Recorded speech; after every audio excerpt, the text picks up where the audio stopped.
papelón que yo les cuento siempre de la vacuna que se fabrica en Argentina y que inexplicablemente este país es el único del mundo que la manda a otro país y la vacuna no vuelve. Yo no sé si el gobierno estará pensando en hacerle rendir cuentas a los funcionarios que le hicieron pasar semejante papelón al presidente Alberto Fernández, que lo llevaron a decir en conferencia de prensa que la Argentina iba a fabricar una vacuna y que en acuerdo con México esas vacunas se iban a distribuir y se iban a repartir para toda América Latina, salvo Brasil. ¿Se acuerdan de esa conferencia de prensa? Todos la recordamos. Bueno, todo eso, nada de eso sucedió. A un ritmo de 18 millones de vacunas por mes, de la sustancia fundamental de la vacuna, se fabrican aquí en la Argentina. ¿Ustedes las vieron esa vacuna? No. Se están fabricando desde enero. Enero, febrero, marzo, 18 millones por mes.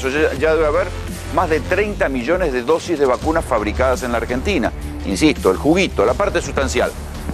Se iban a embotellar en México. En México dijeron que no había vidrio, que no había esto, que no había lo otro y las mandaron a los Estados Unidos. Ahora yo les voy a mostrar acá una publicación del New York Times que dice qué pasó con esas vacunas de AstraZeneca. Las vacunas de AstraZeneca, insisto, que se fabricaron en Argentina, que fueron a México. México no las envasó, las mandó a Estados Unidos. De Estados Unidos no salen. Si bien la vacuna de Oxford AstraZeneca no está aprobada en los Estados Unidos la retiene. Y entonces acá, nada menos que el vocero de la Casa Blanca, que se llama, esperen que yo lo tengo que ver de lejos, Jen Psaki, dice que los Estados Unidos está planeando compartir 2,5 millones de dosis de la vacuna de Oxford con México y 1,5 millones con Canadá. Dice que bueno, que esto no está finalizado, pero este es nuestro objetivo. ¿Y la Argentina?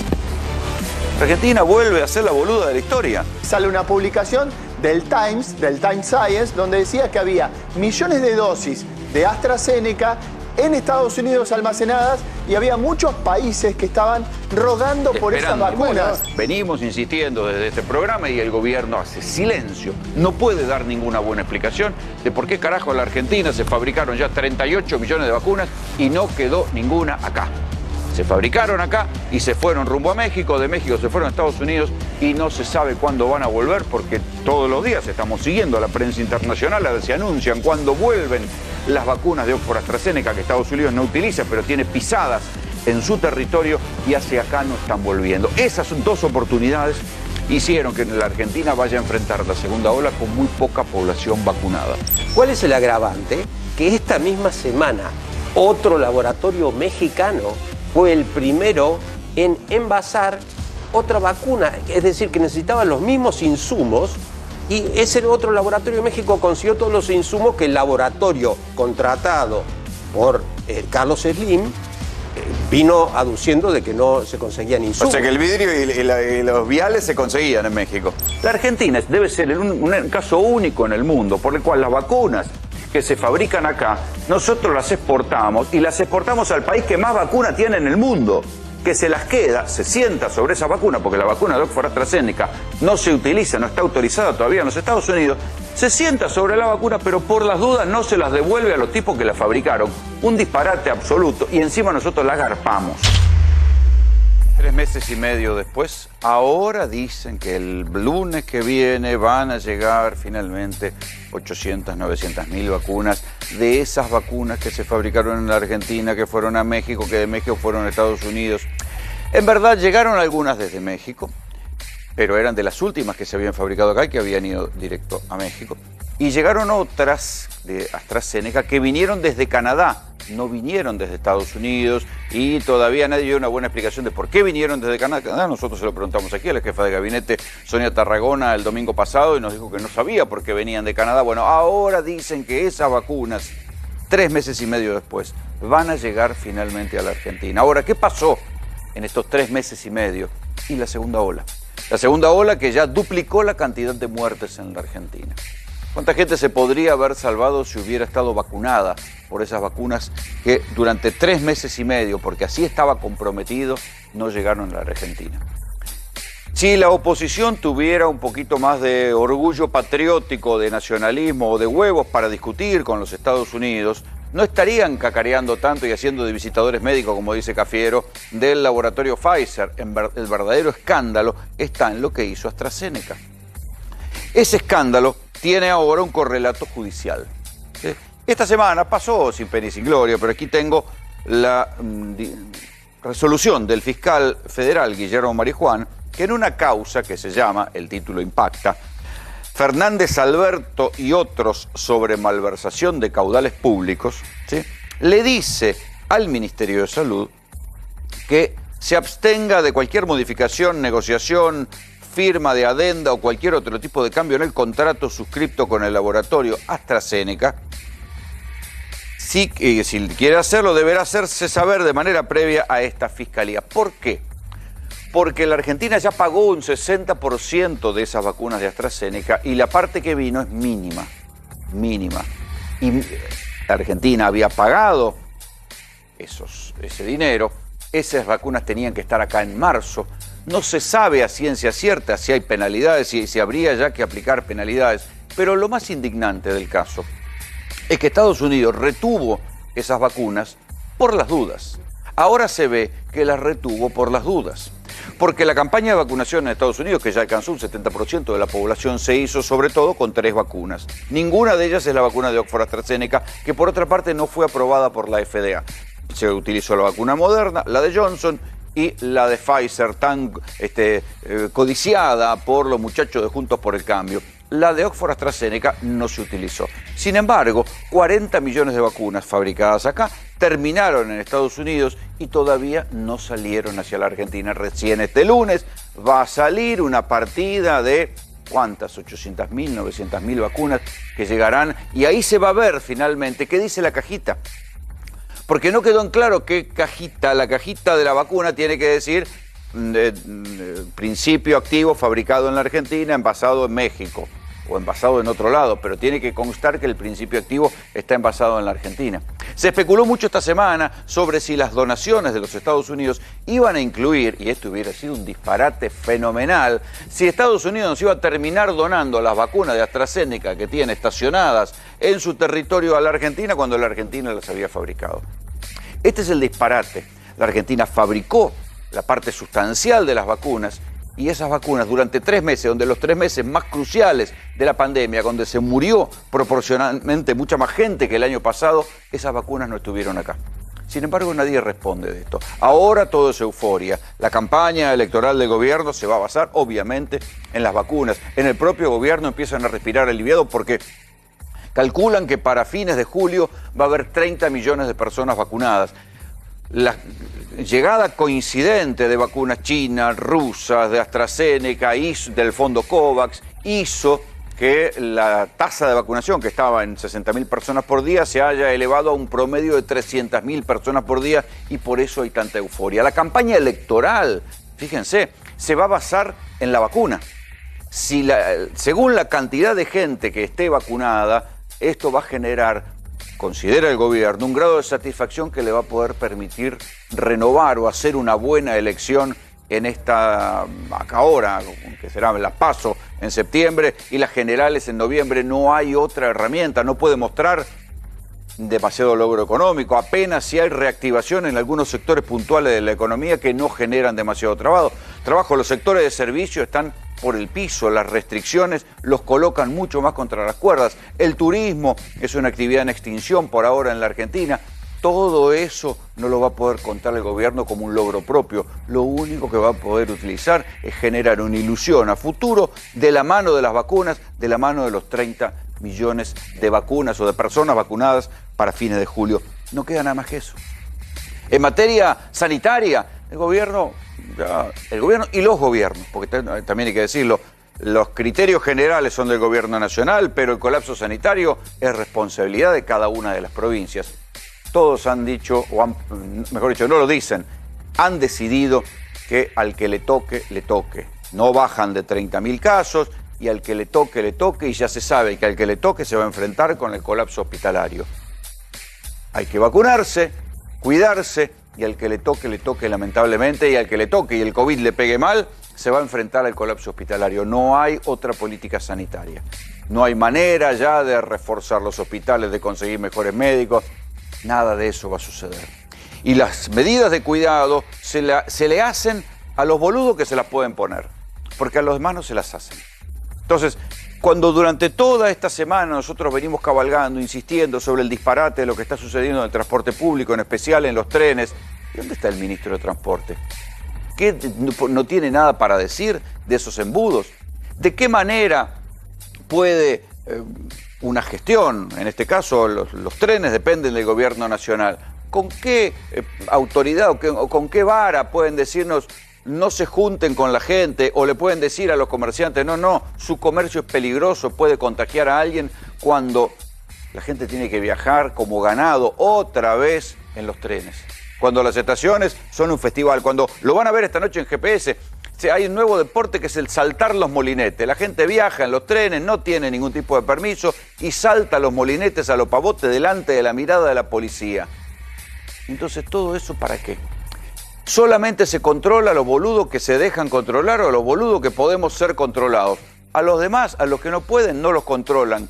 Que sigan y bueno, y que si se contagian se jodan y ahí Dios dirá.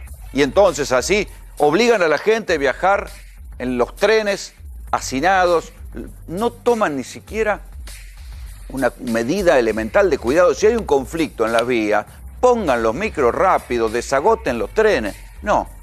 Si siempre el tiempo de la gente fue la variable de ajuste en los trenes argentinos, de por sí desmantelados, ahora no puede ser la variable de ajuste el tiempo, porque si los trenes se demoran, la gente viaja en trenes llenos y es un peligro.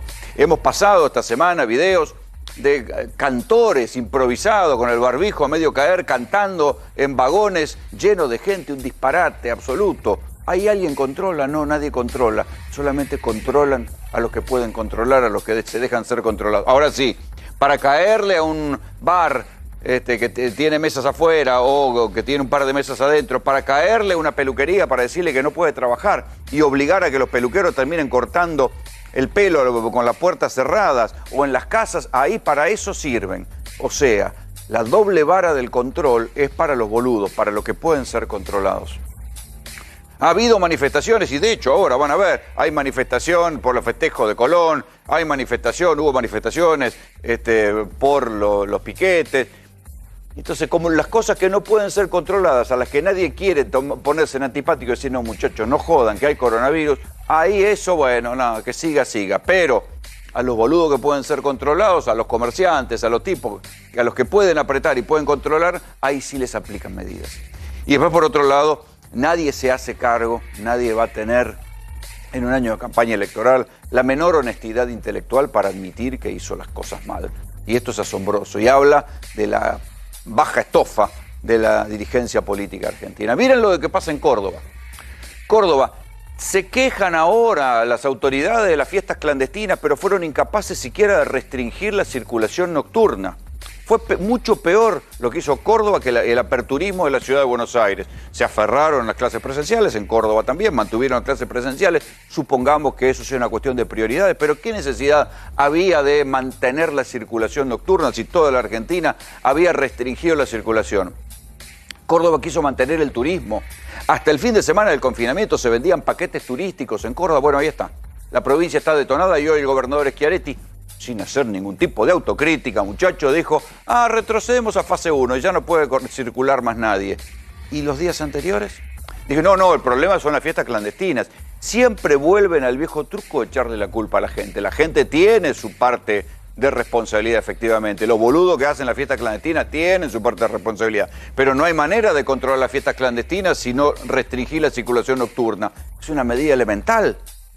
Bueno, no, en Córdoba no restringieron la circulación nocturna hasta ahora. Estaban los shoppings abiertos hasta hoy. Y recién ahora, aprovechando el confinamiento, van a cerrar los shoppings y van a empezar a restringir la circulación. Y después, por otra parte, la cuestión del colapso sanitario que se siente en las provincias y ahora el modo es negarlo. Les vamos a contar esta noche lo que pasó en Corrientes. En Corrientes, la curva de muertes, ¿sí?, o la curva, mejor dicho, de ocupación de terapia intensiva cayó drásticamente hoy. Uno dice, ¿por qué? ¿Qué pasó? Lo que hubo es un pico de muertes. No se sabe exactamente cuánta gente murió. Sucedió en un hospital de campaña de la ciudad de Corrientes. Hubo un problema con el oxígeno, lo admitió el propio ministro de Salud. Es el mismo ministro que, ¿se acuerdan que lo engancharon? Que dijeron que tuvo un infarto, que tuvo un accidente, ya se repuso, parece, del infarto. Tuvo un accidente y lo engancharon con un montón de vacunas a bordo de la camioneta que no estaban autorizadas para llevarlas a ningún lado, las tendría que haber llevado un transporte especial. De hecho, habían contratado un transporte especial, una empresa, para transportar la vacuna, pero el ministro, un hombre voluntarioso, decidió él mismo llevar las vacunas y flotó el rumor de que en verdad se las iba a terminar vendiendo en el mercado negro a alguien, pero nunca se pudo comprobar. La cuestión es que el ministro tuvo un accidente de tránsito, ese señor Cardoso, y bueno, volcó y ahí estalló el escándalo de las vacunas. Bueno, este mismo ministro hoy dijo que hubo efectivamente un problema con el oxígeno en el hospital de campaña de Corrientes y que se le congelaron las tuberías. Ahora el doctor Salemi va a explicar bien qué fue lo que pasó, pero que no tiene nada que ver con las muertes que hubo, ¿no? Se calcula que en ese mismo hospital hubo entre 15 y 20 muertes, pero no tiene nada que ver con el problema del oxígeno. Fue justo porque era lo peor de la pandemia y que cualquiera que diga lo contrario está diciendo una fake news. Claro, es verdad, lo que debería haber es una buena investigación. Habría que citar a los médicos y a la gente que estaba ahí en la provisión de oxígeno que cuenten en la justicia qué pasó. Y sobre todo, que no los aprieten, que no los intimiden, que no les pidan que borren las cosas de las redes sociales y que no los amenacen con que van a perder el trabajo o les van a pasar cosas espantosas. Ahí sí nos enteraremos. Estamos hablando de 20 muertos. Han circulado fotos de la cantidad de cadáveres puestos de a dos en las camas. Por una cuestión de decoro no vamos a mostrar esta noche, pero lo que corresponde es, si se mueren 20 personas en un hospital de campaña por un problema de oxígeno, o tal vez no haya sido por el problema de oxígeno, sino que haya sido por el propio coronavirus, lo que se impone es una investigación, no asustar a los médicos. Bienvenidos, esto es GPS.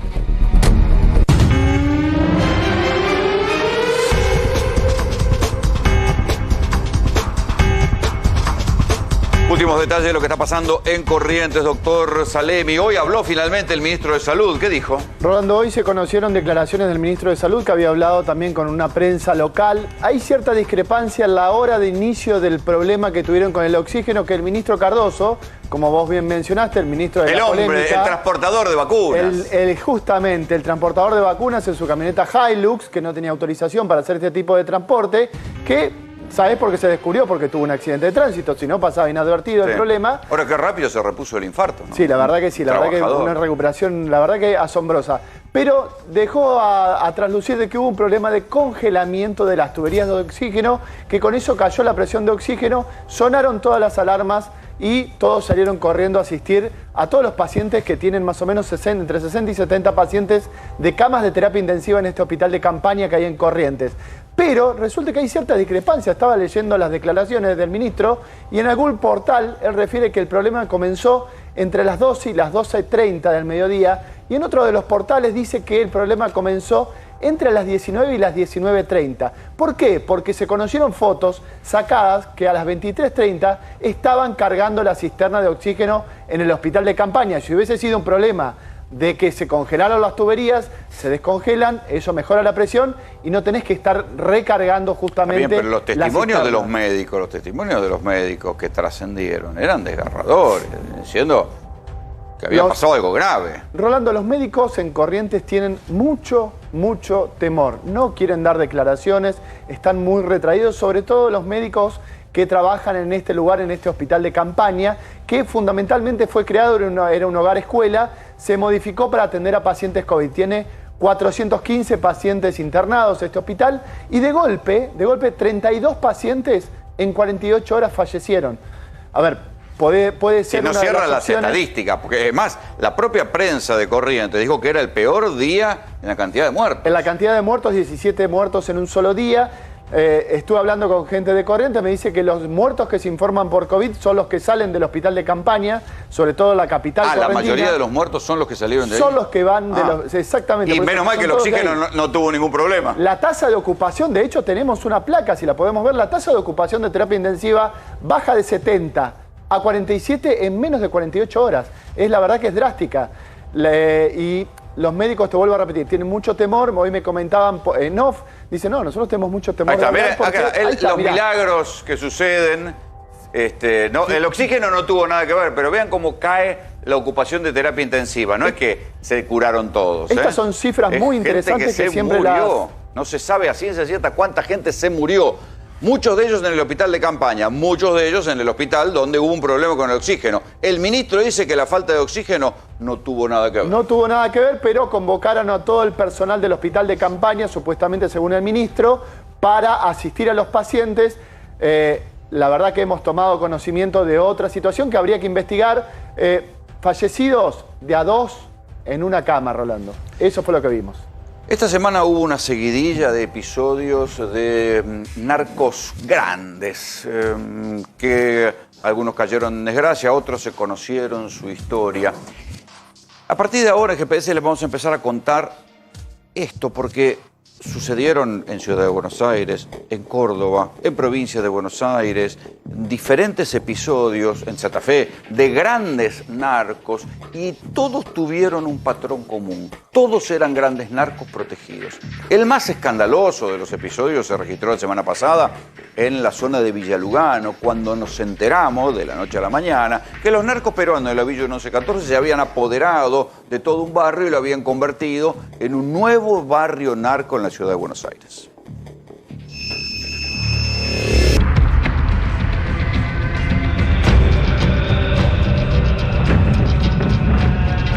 Esto que ustedes ven hoy, este barrio, esta entrada a este barrio lleno de policías, hasta hace 2 semanas era un lugar donde había enfrentamientos de narcos.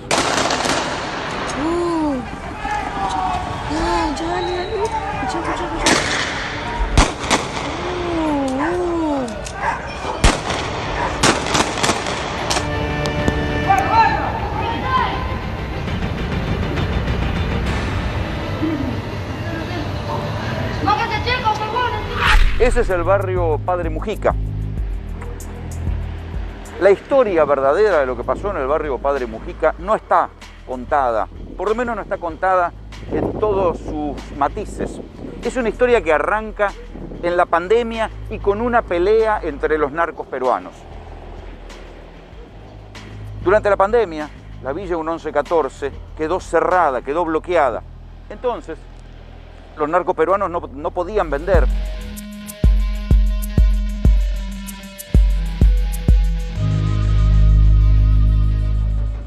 Uno de esos narcos peruanos, Dumbo, el ahora prófugo Dumbo, se vino a esta zona y aquí estableció una sucursal, un punto de venta. ¿Qué pasaba? Los adictos iban a la Villa 1114 a comprar droga y entonces les decían, no, acá no se vende, tienen que irse a lo que ellos llaman Piedrabuena, porque este conjunto, estos edificios y esta villa que hay aquí al costado se lo conoce como Piedrabuena.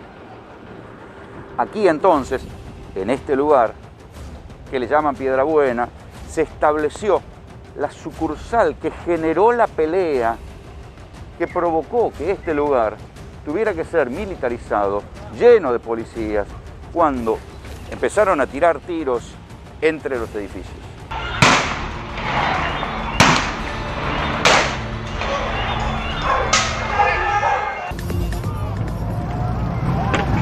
La policía tratando de dispersar a los manifestantes. Los vecinos llevan meses contando lo que está pasando con esos tiroteos entre bandas narcos. Sí, lo de ayer fue tremendo, una cantidad de tiros y tipos que andaban armados entre un lugar que está urbanizado.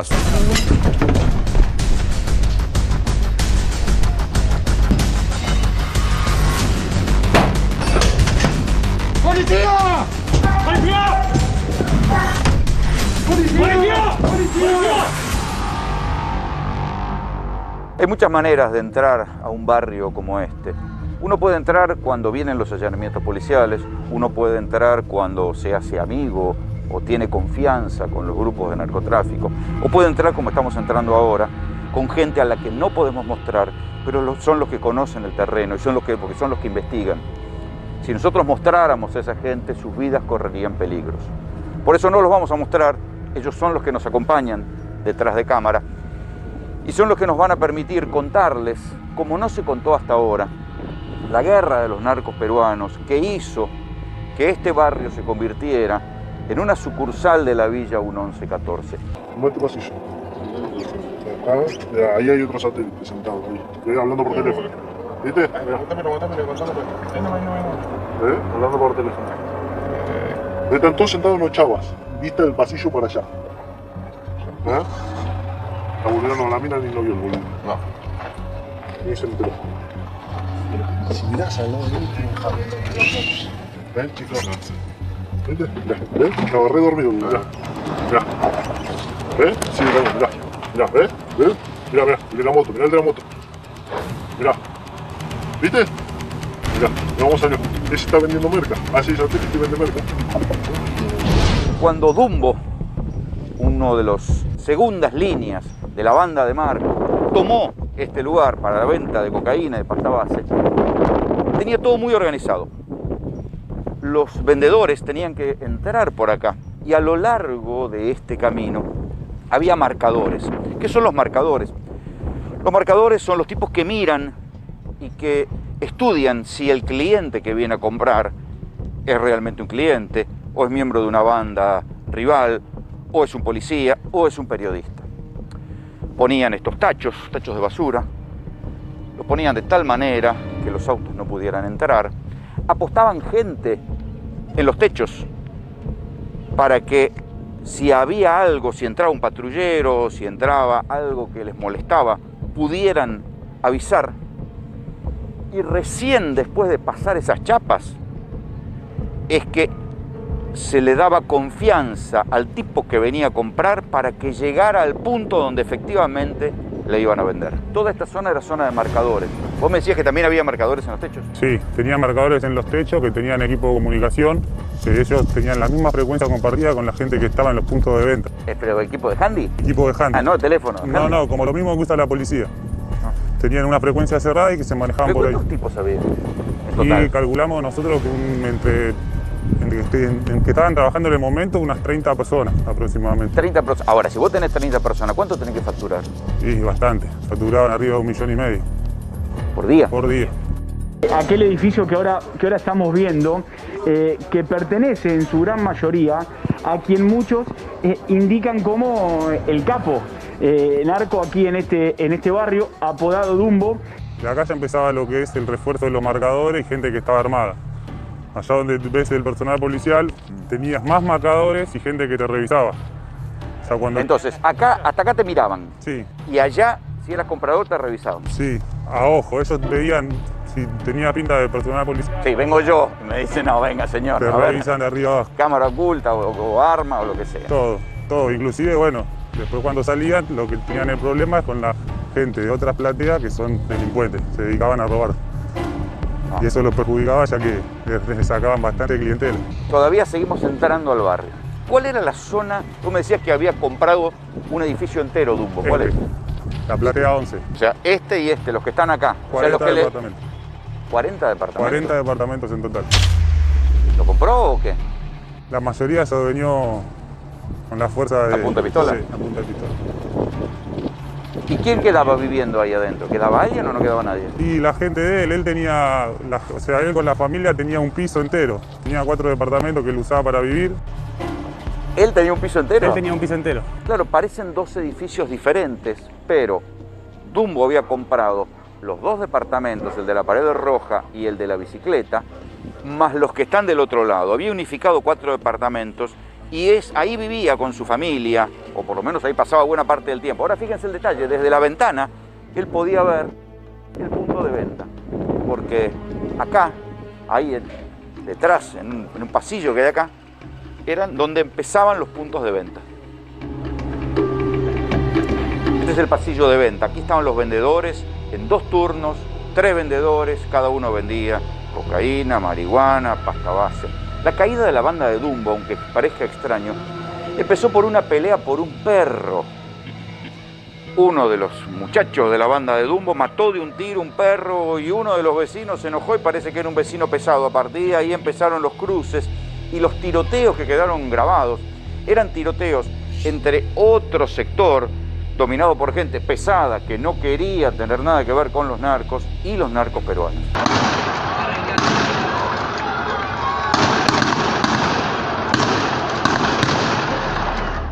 Todo esto era sector de venta. ¿Pero de cuántos vendedores había? Y un vendedor para cada cosa, son 3 vendedores. ¿3 por turno? Sí, ¿Y con esos 3 vendedores por turno, todo el día y toda la noche? todo el día y toda la noche. Iban cambiando cada 8 horas los vendedores. Facturaban 1,5 millones por día. Sí. ¿Y la gente podía entrar acá y venir a comprar tranquilo a cualquier hora? La gente ingresaba por ese pasillo que te mostré. Y los mismos marcadores hacían de culata. Tal cual. Mostrame bien esta casa. ¿Qué era esta casa? Esta casa es un aguantadero de ellos, que lo usaban para fraccionar, lo usaban para copiar armas y tenían equipo de comunicación y máquina de contar dinero acá. Máquina de contar dinero. Máquina de Muy contar bien. dinero. ¿Y qué me decías que esto también lo habían tomado?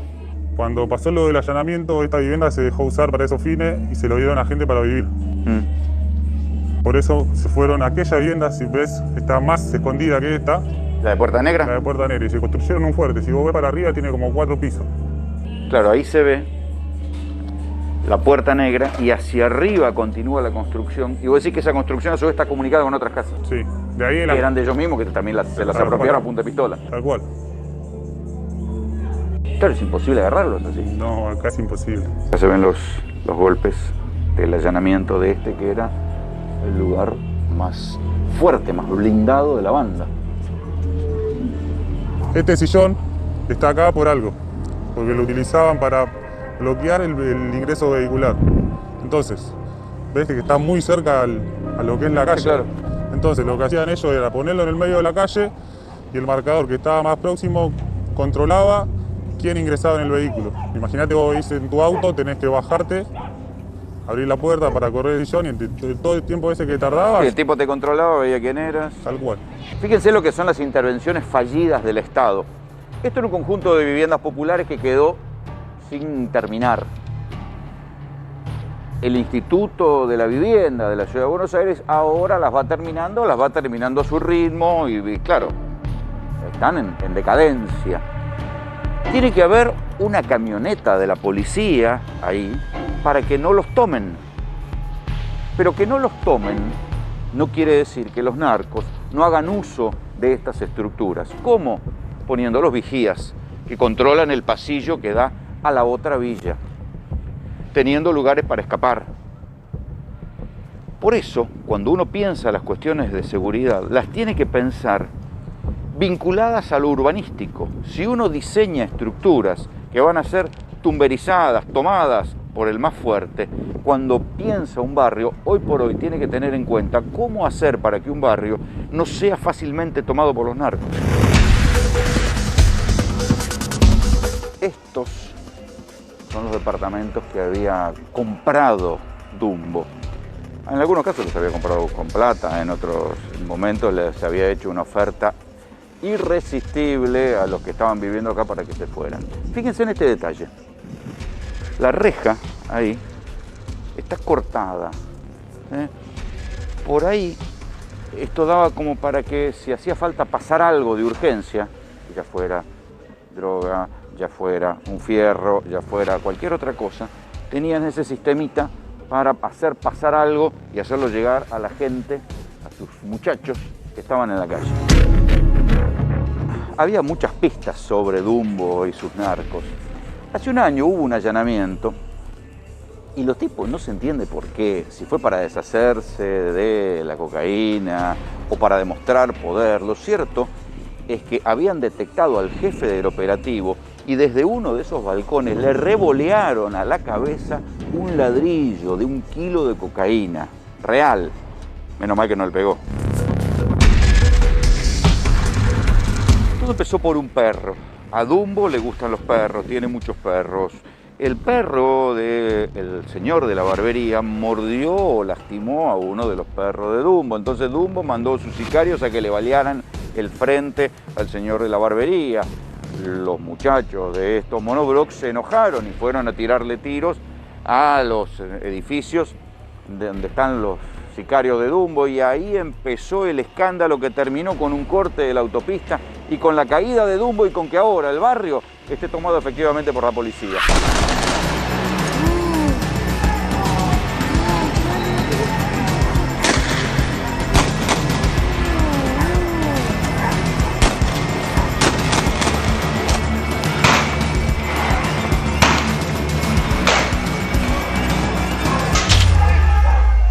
Primero que hay que decir que bandas narco como esta, que llevan más de 20 años en el rubro, no pueden existir sin protección.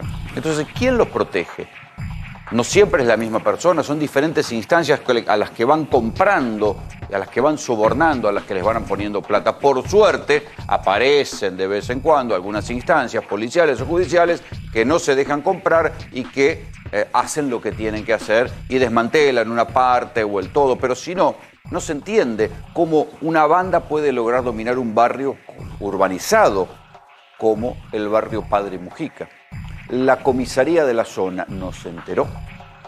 La comisaría de la policía de la ciudad, no se enteró que había un señor que había tomado 40 departamentos. Nadie le contó nada al comisario de la zona, que estaban echando a la gente a punta de pistola, que Dumbo había tomado 4 departamentos en el piso de arriba, que desde arriba miraba cómo se vendía.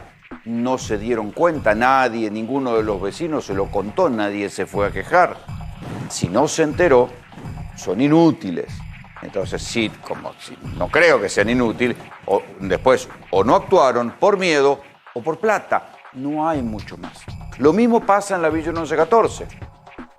La última vez que yo entré, en el año 2017, ya la misma gendarmería que era tan presta para ir a perseguir a los mapuches allá en el sur y que los desalojaba, bueno, en la Villa 1114 tomaron un montón de búnkers cuando fue la famosa causa del juez Sergio Torres, pero le dejaron a los narcos peruanos una calle por donde justo ahí era donde vendían y se armaban grandes colas. Entonces la gendarmería estaba en la parte de adelante y de vez en cuando salían a patrullar los gendarmes. Cuando patrullaban los gendarmes, los narcos se quedaban quietitos y no vendían, pero todo el mundo sabía quiénes eran.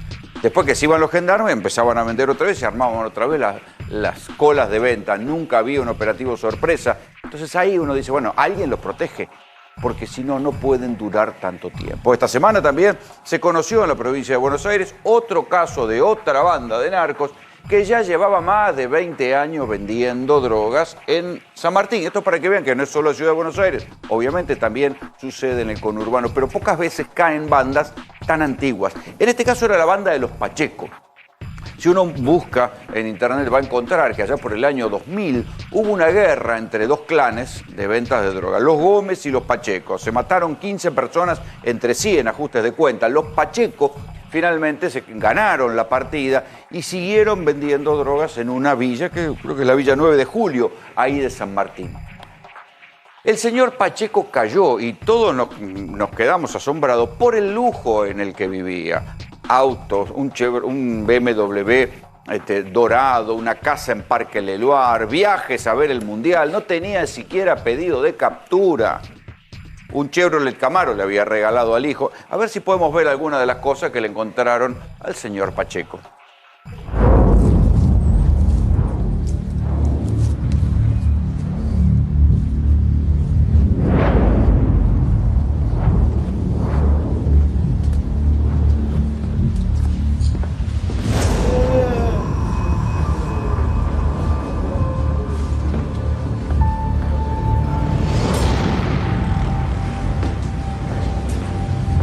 Esperen un segundo que estoy pasando para la doctora. Le da un cachito que estoy pasando paso para la doctora.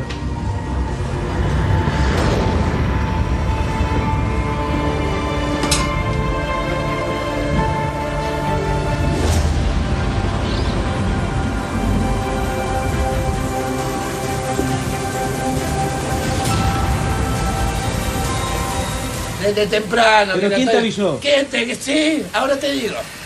Ahora te digo. Bueno, este es el famoso Rengo Pacheco, sobre el cual había habido 5 causas por homicidios y no tenía ningún pedido de captura. Ahora fíjense cómo son las cosas. Para responder a la pregunta de quién protege a los grandes narcos o a los narcos antiguos, si ustedes quieren, porque este señor llevaba 20 años vendiendo droga y ya ven la guita que había amasado. Bueno, ¿quién los protege? Obviamente los protege un complejo de las policías, porque en este caso había diferentes sectores de la policía bonaerense y de la policía federal, y también los jueces. ¿Cómo será la cuestión? Jueces y fiscales de la zona, ¿no? Porque ¿cómo será la cuestión que para que cayera la banda del Rengo Pacheco tuvo que haber una investigación en la Justicia Federal de Morón. El juez federal, Jorge Rodríguez, fue el que desmanteló la banda del Rengo Pacheco, a la que durante 20 años los jueces federales de San Martín nunca pudieron desmantelar. Ni siquiera tenían un pedido de captura. Raro, ¿no? No solo esto, ni siquiera pudieron utilizar la policía de la zona. Tuvieron que ir a buscar una brigada de narcotráfico de Seiza para que hiciera las investigaciones, hiciera los seguimientos, y ahí le cayeron a los 3 testaferros del Rengo Pacheco y su hijo, a los, no sé cuántos, 10, 15 dealers que tenía en la villa, y ahí lograron más o menos desmantelar la banda. Tuvo que ser otro juez, tuvo que ser otra brigada, y entonces eso responde la pregunta de quién protege a los narcos, los que están en el territorio. Doctor Damiano Detti, ¿qué es lo que encontró usted en un expediente a propósito del Rengo Pacheco? Mirá, un expediente de un cliente mío. A ver, para ser claros, persona que yo denuncio en tu programa. ¿Por qué lo denuncio? Lo denuncio porque él hacía la junta para la policía de narcotraficantes. O sea, era un recaudador de los narcos para darle a la policía. Exactamente. Lo denuncio en tu programa. Me ubica, me contacta, me dice, yo soy el que vos denunciaste. Me quiero encontrar. ¿Y no te amenazó? No, me dijo, me quiero encontrar con vos para aclarar algunas cosas. Y yo me encontré. Y me dijo, ¿por qué me denunciás solo a mí? Le digo, bueno, porque está la policía, está el narco, vos sos narco también, vendías droga, listo, está. Te tengo que denunciar la corrupción, te tengo que mencionar. A veces nombre tenés que dar. Yo no soy el fiscal de la República, pero quiero decir, alguna vez tenés que dar un nombre también. Si decís que denuncias a un policía Pérez, que trabaja con el narco González, tenés que decir el narco. Me dice, sí, está bien, pero ¿por qué no denunciás a los fiscales y a los jueces que yo también le doy plata? ¿Cómo? Me empieza a dar información. Esto estamos hablando de 2017, Rolando, yo en este programa. Por este programa que invitaste vos, 2017, él me llama. 2017. Hace 4 añitos. Exactamente. ¿Y qué pasó con lo que declaró? No, esperá. 2017 me junto con él, me empieza a dar información y le pido pruebas. Y me da las pruebas. La policía se entera que él me da información.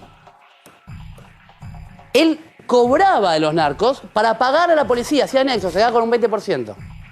Y jueces y fiscales, provinciales y federales. O sea, era el pagador. Era el pagador. Era el correo de la plata. En cajas de zapato la plata la ponían. En ese momento. Guita, mucha guita. Billetes de 100 pesos, los billetes de plata aparecieron después.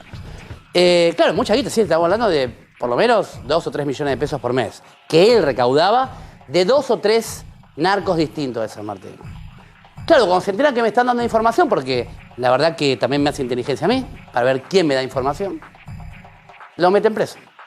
Lo meten preso y él dice, voy a decir la verdad. Fiscal de provincia, Fiscalía 16 de provincia de San Martín, dijo, no quiero que declare como arrepentido. ¿Cómo no quiero? No lo dejaron declarar como arrepentido. Háblelo con el juez de garantías. Luego con el juez de garantías me dice, no, háblelo con el fiscal. Se pasaron la pelota. Pasaron 15 días, le baja la preventiva. Y yo en la audiencia ahora, que está grabada y te la traigo cuando vos quieras, le digo al juez, a ver, quiero que se pongan de acuerdo, usted juez, usted fiscal, a ver por qué no le toma la declaración como arrepentido. Y el juez dijo, no, es que el fiscal nunca me dijo nada a mí. Y usted habló con el fiscal. Ese mismo día el fiscal dijo, me declaro incompetente. Se va a la justicia federal. Digo, bueno, por ahí. Me agarra el fiscal Jorge Sica. Y el juez de instrucción... ¿De qué jurisdicción? ¿San Martín? De San Martín, sí, fiscal de San Martín, fiscal federal de San Martín. Tenemos a Paul Stark y Jorge Sica, ¿está? Bien. Jorge Sica y el juez federal 1 de San Martín, el doctor Canicova. Bueno, listo. Un escrito, mirá, no me dejaron declarar como arrepentido, quiero declarar como arrepentido. Y lo citan. Y le toman toda una testimonial de arrepentido, con lujo de detalles. Preguntó cosa por cosa lo que quiso el secretario de la Fiscalía y el fiscal después la leyó. Y, digamos, ¿a quién le cobraba? ¿Cómo hacían la junta? ¿Cuánto pagaba? Direcciones, nombres, patente de policía, nombre de policía, todo. ¿Sabés lo que dijo el fiscal federal? Dijo, mira, toda esta información yo la tengo. No me interesa. Es más, tengo un montón de información, pero lo que me dice él no es relevante. Escuchá lo que dice el fiscal. Bueno, pero uno de los mencionados ahí era la banda de Pacheco. por lo que Pacheco, leí. los Pacheco, claro, los Pacheco. Entonces, los Pacheco que ahora terminan cayendo, un fiscal federal tenía acceso al detalle de cómo era la banda y no quiso enterarse. 3 de octubre de 2018, mi cliente se sentó como arrepentido, diciendo, yo era narco, sí, y ahora la junto para los narcos. Y trabajo con estos policías y estos narcotraficantes. Y me pagan los Pacheco. Exactamente, me da Pacheco plata y yo entrego. Aparte dice con lujo de detalle, ¿cuánta plata? 100.000 para la brigada, 50.000 para la federal, esto... Acá está. Declaró que lo recaudado eran 100.000 para narcotráfico San Martín, 50.000 para las comisarías de Suárez y Billingur, 50.000 para la brigada y 50.000 para la federal. Por esto les digo también que en el territorio no solo es... o sea, la policía está como feudalizada. Sí. Y hay diferentes sectores, incluso recaudado para federal. ¿Y sabés qué me preguntó a mí antes de declarar? Esto era 2017. Sí. Estos son valores de 2017, no de ahora, debe ser mucha más plata. Quiero decir también, porque esto era administración de Juntos por el Cambio. Digo, esto para que veamos que pasan los gobiernos, pasan las administraciones, y la juntada de los narcos sigue igual, esté quien esté. Bueno, ¿y sabés lo que me dice previo a la declaración? Me dice, doctor, ¿le puedo hacer una pregunta? Sí, claro. ¿Yo digo todo? Sí, todo diga.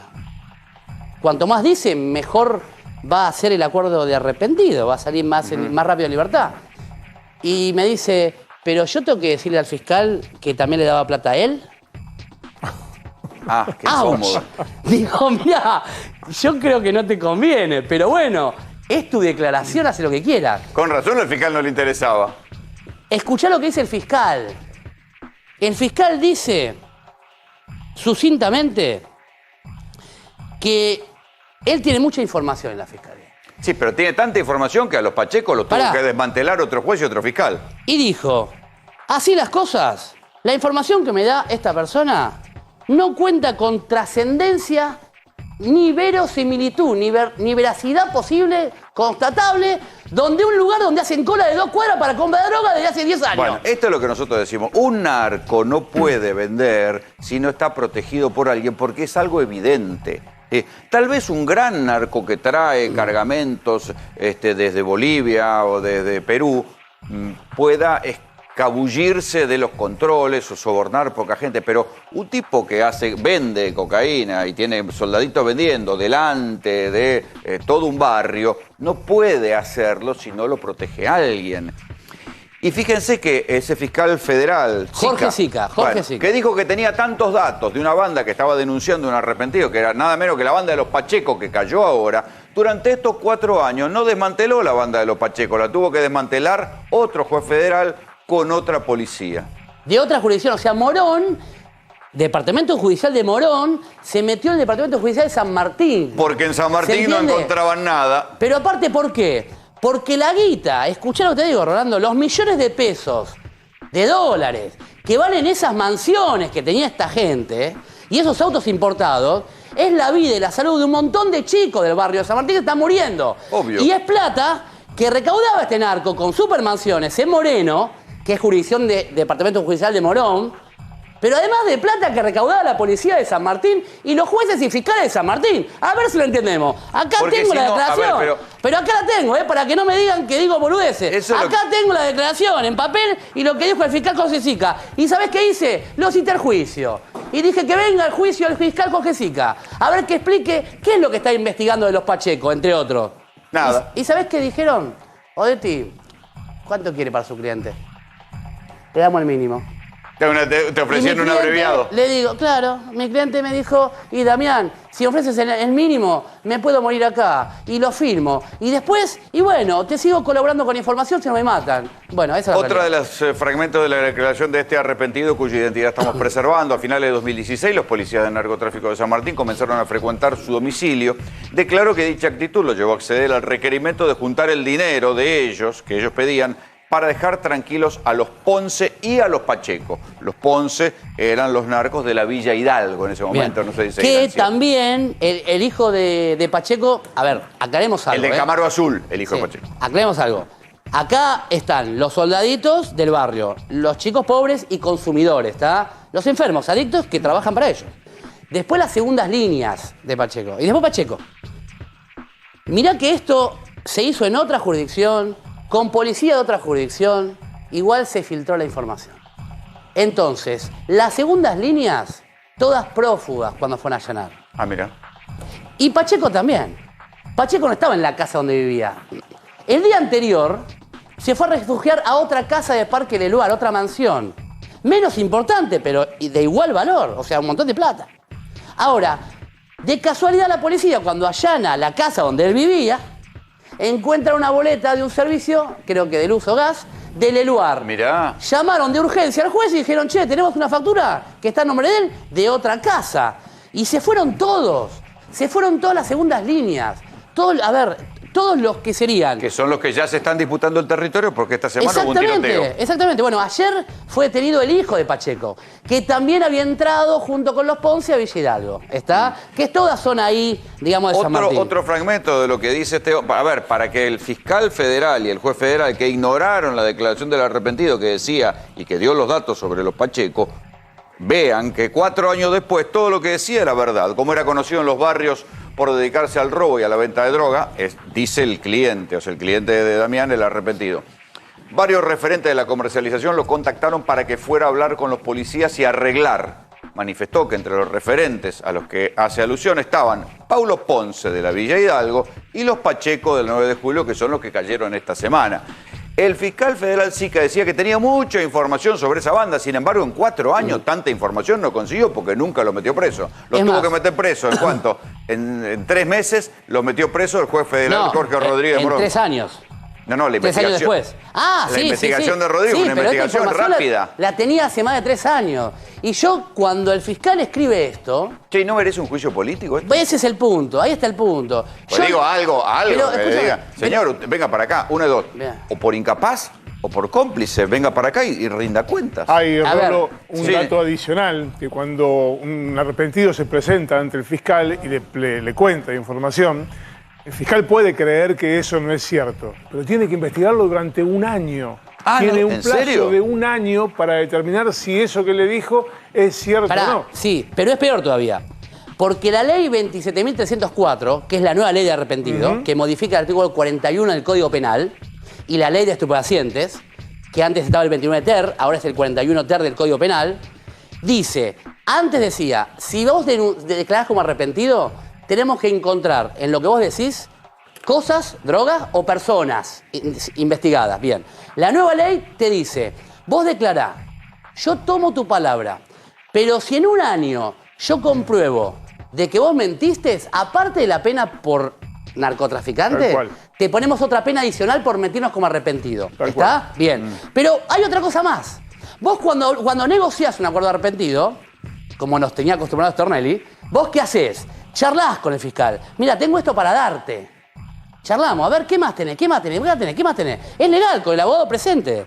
Bueno, si al fiscal le sirve, se plasma en un acta. Si no, no queda acta alguna. Porque después lo mandan a matar al pedo, porque el tipo no dio ningún beneficio. Bueno, acá el fiscal le tomó la declaración con acta. Le preguntó lujos de detalles. Y después le dijo que no. De personas que no sabía, ni lugares que no sabía el fiscal. Y después el fiscal dijo, no me interesa. ¿Sabés para qué lo hizo el fiscal? Para hacer lo que hace la policía. Para cobrar peaje a ese narco. Ahora, ¿qué hago yo como abogado? Le digo al juez, señor juez, tengo una persona que denuncia todo esto y un fiscal que no quiere investigar. Quiero decir, que alguien investiga. Y el juez dijo, bueno, eso es cuestión del fiscal. Entonces digo, al juez, bueno, entonces tengo que reacusar al fiscal. Cámbienme de fiscal. Y me dice, no, seguimos sosteniendo al mismo fiscal. Claro, vos me decís a mí, Damián, hacía un juicio político. Entonces yo tendría que ir al Consejo de la Magistratura a hacer un juicio político. Alguien que le pregunte, señor, los Pacheco que estaban acá, usted que era su jurisdicción, ¿nunca se enteró de nada? Ahora, además, teniendo alguien que los denunció, ¿nunca se enteró de nada? ¿Y quiénes eran los Pacheco que vendían la droga a 4 manos en esta villa? Yo espero que alguien del Consejo de la Magistratura, ya que está viendo este programa, me llamen. No, yo tengo se cuidan entre ellos. Pero ese es el punto, la corporación. Escúchame, fíjate lo que pasa con el fiscal Escapolán de San Isidro. El fiscal Escapolán, digamos, mandado a detener, pero con fueros de la localidad de San Isidro. Por narcotráfico. Por narcotráfico, por robarse de una sola causa, porque tiene muchas causas imputadas. De una sola causa, el fiscal se robó 500 kilos de cocaína, de una causa, y no está preso porque tiene fueros. El Consejo de la Magistratura lo está cubriendo para que no lo detengan, para que no hable. ¿Sabés por qué, Rolando? Porque es verdad que junta plata policía bonaerense, policía federal, prefectura en la zona de Puerto, también algunos gendarmes se las mandan en provincia de Buenos Aires y también la traen del norte al sur con el apoyo de Patricia Bullrich en su momento. También es verdad que hay jueces y fiscales corruptos y otros que son sanos, pero no tienen agallas, y otros que tienen agallas, los pocos, que investigan a los otros, como hay policías con agallas que investigan a sus compañeros. Pero ¿sabes cuál es el problema, pa? El problema es que todo se va a la política. Todo termina en la política. Acá la cobertura, el político es el senador y diputado, es el que pone y saca al juez. Y el que le dice al policía qué hacer y qué no hacer. Cuando vos decías recién, la policía cobra y las delegaciones cobran, se hablan por teléfono. Desde ahí, de San Martín, que estaba Silverio hasta hace poco, que lo echaron por el caso de Segovia, que vos te acordás, de allá de 3 de febrero, él chequeaba con narcotráfico San Martín. Che, disculpa, me cayó un dato para investigar a este. ¿Vos le estás cobrando? Bueno, compartamos y no le hago nada. Claro. ¿Te das cuenta cómo es la cosa? Vamos a ir a otro grado de protección. ¿Qué pasó con Mi Sangre? ¿Quién lo protegía? La situación de Mi Sangre es insólita. Mi Sangre, aclaremos, era un señor que era venezolano, ¿no? No, colombiano. Colombiano con pasaporte venezolano, vivía en Nordelta, alto narco parece que había sido el hombre, y lo deportaron. ¿Pero quién lo protegía acá? Henry de Jesús López Londoño, ese es el nombre de Mi Sangre. Lo llamaban Mi Sangre como un apelativo en el ambiente gangsteril.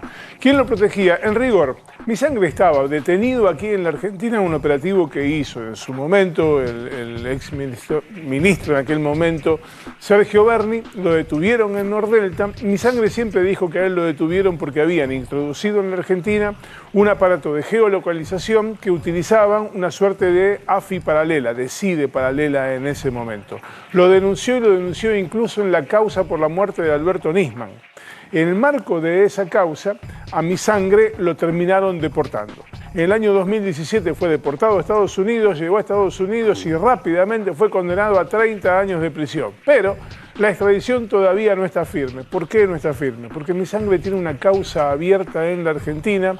O sea que está acá todavía. Sí, tiene una causa abierta en la Argentina. Él está en Estados Unidos, está preso en Estados Unidos en instancia de apelación. Está en una causa abierta, que hoy está paralizada porque el hombre no está, en la que se investiga, entre otras cuestiones, por qué Mi Sangre de buenas a primera empezó a comprar millones de dólares en el mercado a través de un supuesto cómplice, que era un monotributista que no tenía capacidad, y esto que se bancarizó, que estuvo realizado como operaciones bancarias, no saltó como reporte de operaciones sospechosas en la UIF, que es la Unidad de Información Financiera. Fue una golpeada de la puerta a Mariano Federici, el entonces titular de la UIF, y él dijo que no había encontrado irregularidades. Esta semana terminaron de declarar empleados de la UIF que dijeron ante la justicia argentina que ellos avisaron que estaban esas operaciones y que nadie les dio bola. O sea, que la cúpula de la UIF de los tiempos de Macri ignoró un reporte de operaciones sospechosas con el lavado de plata de Mi Sangre. Esas operaciones que eran canalizadas a través de uno de los bancos de plaza, había 4 bancos de plaza que operaban. En los otros 3 avisaron y tocaron timbre y dijeron, che, está pasando esto. En ese cuarto monotributista está cambiando millones de dólares. Exactamente. No, pero Rolando, mira, perdón que te interrumpa. A ver, acá hay algo claro. Yo no me voy a meter en cuestiones cambiarias ni economía porque no soy economista. Pero la realidad es que la cocaína no se produce en Argentina, se importa. Y se paga en dólares. Hoy en día, $1.000 más o menos cuesta en Colombia. 3.000 cuesta en Salta. 6.500 cuesta en Buenos Aires. 6.500 dólares. Los pibes humildes, los que consumen, no los chetos Barrio Norte que toman de la buena o pastillitas de diseño, los pibes pagan en pesos. La cocaína hay que pagar en dólares. Entonces, cuando desregularon el tema cambiario, que cada uno podía comprar los dólares que quisiera, ¿te acordás del discurso? Cada uno podía comprar lo que quisiera. Vos podés comprar, yo no me voy a meter en esa cuestión política económica, no me voy a meter. Pero digo, si una persona sin capacidad económico-financiera va a comprar 20, 30.000, 40.000 dólares, a ver, investiguen, porque seguramente es para pagar la cocaína, que después se vende en pesos en Argentina, y hay que cambiar los pesos por la cocaína. Entonces, hablamos de otros montos, ¿En la UIF? No eran 20.000 o 30.000 no, dólares. No lo vio. Hablamos de otros montos. Te estoy diciendo, a ver, acá tenemos nosotros en Argentina, por ahora, gente que importa no más de 2.000 o 3.000 kilos a la vez, por embarque, ¿está? En general viene entre 5 y 10.000 kilos por mes a la Argentina. Alguno se va a otro país camuflado de alguna manera por embarques. Después se comercializa aquí el resto. Se secuestra mucha cocaína, es verdad. Hemos escuchado muchos años, los últimos años, del grande secuestro de cocaína. Pero cualquier persona que viva en el conurbano bonaerense y en Argentina... Se secuestra, pero nunca faltó. ¿Por qué no faltó? Porque vuelve al mercado. Porque no se quema la droga, vuelve al mercado. Toda la droga vuelve al mercado. ¿Quién va a ser estúpido de quemar tanta plata? O sea vamos a ser sinceros, ¿estamos claros? O sea, tenés un montón de plata, no la quemás. A menos que seas honesto. Y acá gente honesta no está en los lugares indicados. No abunda. No abunda y no está en los lugares indicados. Bueno, ¿y qué pasa con el de Federici, el de la UIF? Básicamente, por ahora no hay una imputación formal en su contra. Lo que hay es estas declaraciones que formularon empleados de la UIF, que nosotros les avisamos, no nos dieron pelota. La investigación está en una etapa de avance muy lento, con los tiempos farragosos que tiene el Poder Judicial. Pero básicamente lo que estamos hablando es de una investigación que a partir, esta semana terminaron de declarar los empleados de la UIF, a partir de la evaluación de esas pruebas y de los reportes que aportó la actual conducción de la UIF, tienen que evaluar a ver qué fue lo que pasó. Imputación formal por ahora no hay. La investigación se encamina hacia eso. El doctor Juan Pablo Godoy Vélez además tiene los datos de cómo la policía bonaerense le va a tener que devolver un par de autos a los narcos. Qué lindo. Sí. Nada más ni nada menos que un Mercedes. ¿Cómo? ¿Lo van a pagar? No, bueno, los van a... a ver, no está firme, pero el Tribunal Oral Federal número 1 de La Plata consideró que 2 narcos a los cuales le habían secuestrado, entre otras cosas, un Mercedes Compresor, C200 Compresor, que no me imagino ni cuánto vale. Ahí está el momento que lo ploteaba la bonaerense, estaban contentos los muchachos iban a manejar un Mercedes. En el 2017 detuvieron 2 narcos que al lado de los que están hablando eran 2 perejiles, pero igual ganaban muy bien. Bueno, les decomisan los vehículos, los plotean, los usa la policía, qué sé yo, todo bárbaro. Mirá qué lindo va quedando. Ese es un Peugeot RCZ de que debe estar valuado en unos $20.000 a la fecha. Ese era el barato, aparte está el Mercedes. Ese era el barato, menos mal. Menos mal, sí. Yo ni sabía... 20 lucas. Por eso dice, 20 él dice gringas, que es el barato. Sí. Bueno, el Mercedes ese era el barato y el otro el... En fin, ¿qué es lo que sucede? Según los jueces del Tribunal Oral 1 de La Plata, esos autos no son producto de la actividad ilícita. No sé los narcos, aparte de esto, ¿de qué viven los narcos? Claro. Tenían un laburo en una oficina los narcos que compraron esos autos. ¿De dónde sacaron la plata? Exacto. La verdad que... Digo, porque si a todos una nosotros nos rompen los huevos para que justifiquemos de dónde sacamos la plata. Bueno, entonces a los narcos dicen, no, tenía un Mercedes Compresor, pero no era producto del narcotráfico. Claro. No queda claro que es producto del narcotráfico. La verdad, otro que son para que denunciarlo por mal desempeño, porque vos decís que es un papelón, otro papelón más. Pero es que esto se llama tongo. Sí, pero ¿sabes qué pasa? Yo te voy a explicar porque lo vivo todos los días. El fiscal y el juez de instrucción investiga lo que quiere. Sí, después le lleva el expediente al tribunal oral y le dice, esto investigué y de esto acuso. Si no lo acusó por lavado de dinero, conjuntamente con narcotráfico, y no se pudo probar de que usaban esos autos para trasladar la droga, no le pueden decomisar. Está bien, pero ¿sabes qué?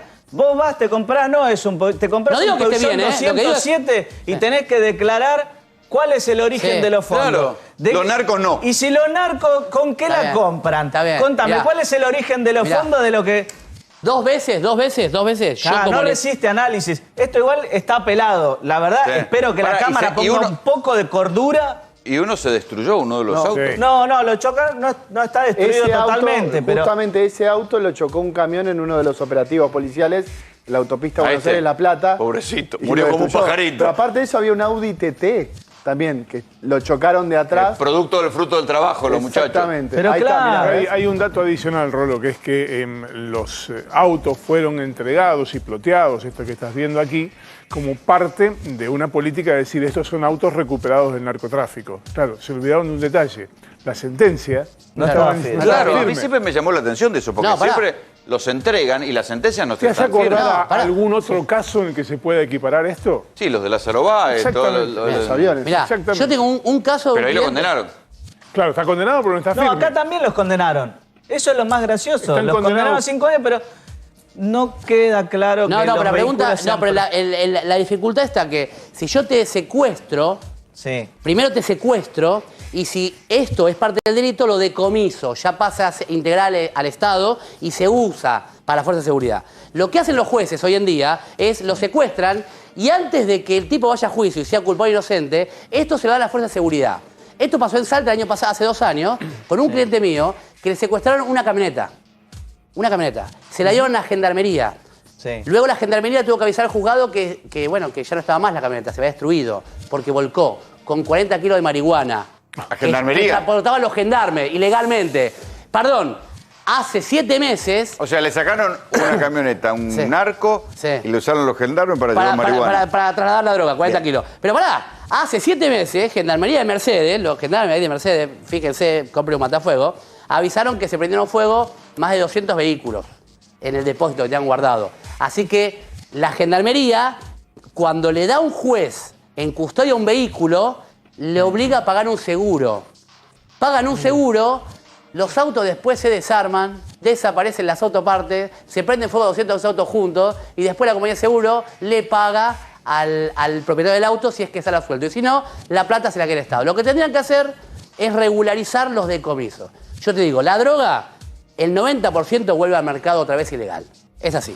Ahora, los bienes, que son las casas donde se vende la droga, los automotores, todo eso que vaya a entidades de bien público, pero que se fijen a quién se la dan. Porque realmente pasan estas cosas. O sea, después, cuando alguien es, vamos a decir, primero hay que esperar la sentencia firme. Como dice acá Néstor, sentencia firme porque dura 10 años. Bien. El auto no vale nada. Sacás un seguro de caución. ¿Está? Sacás un seguro de caución, porque el auto también parado se destruye. Claro. ¿Está? Si yo soy inocente y me decís te devuelvo el auto, pero no anda porque está oxidado, bueno, me jodiste la vida, te tengo que hacer un juicio del Estado que no lo gano más. Entonces saquen un seguro de caución. Pero eso den a cualquier persona. O no lo guarden en cualquier lugar. En Argentina, ¿vos viste cuando hay secuestros de motos que llenan camiones de motos en la vía pública? Esas motos, ¿alguna vez viste un remate de motos, pa? No. Listo, ¿dónde está la moto esa? La revenden por autopartes o la venden como motos poncha. Bueno, una vez clavada. nosotros hicimos una nota maravillosa, que era el desarmadero policial. Sí. Fuimos a comprar cosas a un desarmadero de la policía. Pero perdón, las armas que secuestran, ¿no había una fiscalía de San Fernando? Departamento Judicial de San Isidro, que la pareja, el concubino de una de las secretarias de la fiscalía, vendía las armas que secuestraba la fiscalía por Facebook y tuvieron que echar a la funcionaria y meter preso al marido. En Córdoba esta semana también, digo para que vean todo lo que pasó, sin ir más lejos esta semana, la jefa antidrogas de Villa María, de la policía de la provincia de Córdoba, Lourdes Peña, 33 años, Jessica de Lourdes Peña, fue detenida porque en el departamento que alquilaba su novio, unos vecinos dijeron, che, están sacando plantas de marihuana. Planta de marihuana en una camioneta. Y la detuvieron, la terminaron detuvieron. Cuando entraron al departamento descubrieron que además de las plantaciones de marihuana de alta calidad, tenía un laboratorio, algo que la policía denominó un laboratorio en el que procesaba la droga para su comercialización. Y esta señorita, Jessica de Lourdes Peña, 33 años, era la jefa de la Brigada de Investigaciones de Villa María de la Fuerza Policial Antinarcotráfico de la provincia de Córdoba. Sí, la verdad que, a ver, hay que reconocer que se puso a laburar, porque realmente la cobran, ¿no? Claro, esta quería tener un emprendimiento. Yo no sé, claro, que quería por lo menos ganar por lo menos era producción propia. Forma parte de la especialización, ¿no? Claro, igual hay un debate. Estaba conociendo. Espere, porque nos vamos a ir a la cuestión del transporte. ¿Qué es lo que pasa con el transporte? Esto que yo les contaba en el comienzo del programa, en el editorial, la doble vara. O sea, el Estado, la provincia de Buenos Aires, Ciudad de Buenos Aires, el Estado Nacional nos dice no participen de reuniones sociales, están prohibidas las reuniones sociales. Si la gente quiere en un consorcio invitar a alguien, no puede. Si hay un consorcio importante, le dicen no puede entrar, usted no puede recibir visitas. Sin embargo, es el propio Estado el que obliga a la gente a viajar de esta manera.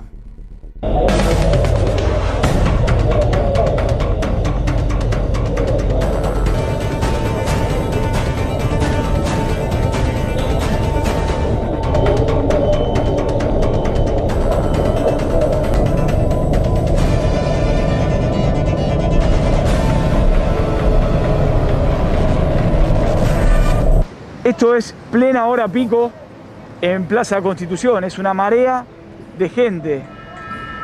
lógicamente todos tienen después el permiso de trabajador esencial porque por algo ingresan a la estación, pero todo esto después se deriva en las diferentes formaciones que salen de aquí de Constitución, lo que a su vez deriva que las formaciones salgan abarrotadas. ¿Cómo viaja? Ya verás, mira. Mal, ¿no? Sí, la verdad que sí. ¿Cómo está viajando? Mal. ¿Por qué? Ahí está la multitud de gente. Un desastre cómo viajas. ¿Esto es todos los días lo que estamos viendo? Todos los días. Todos los días se viaja así. ¿Y cómo salen los trenes? Mal. No salen en horario y cargado de gente. Eso.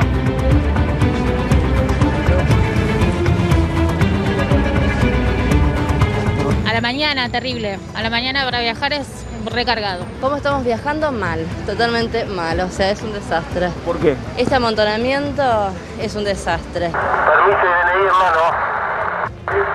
Permiso y DNI en mano. Te veo con el celular buscando el permiso, con las bolsas llenas. ¿Cómo está viajando en el tren? La verdad, mal. Un desastre. Un desastre. ¿Por qué? El montón de gente, mucha gente. Las imágenes hablan por sí solas, ¿no? Sí, tal cual. ¿Y adentro la formación es igual? Es igual.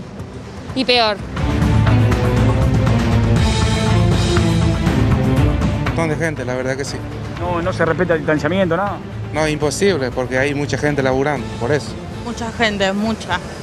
¿Es difícil mantener el distanciamiento? ¿No se respeta? No se respeta y encima no hay ventanillas abiertas, nada. ¿Y te da miedo esto en medio de la pandemia? Sí, te da miedo, la verdad que sí te da miedo. Pero igual hay que ir a trabajar. Hay que ir a trabajar igual, otra no queda. Mucha gente para viajar, ¿no? Muchísima, todos los días lo mismo. ¿Se viaja sin distanciamiento? Sí, ninguno. Bueno, y ahora sí, pasamos al hall de Plaza Constitución por el único ingreso.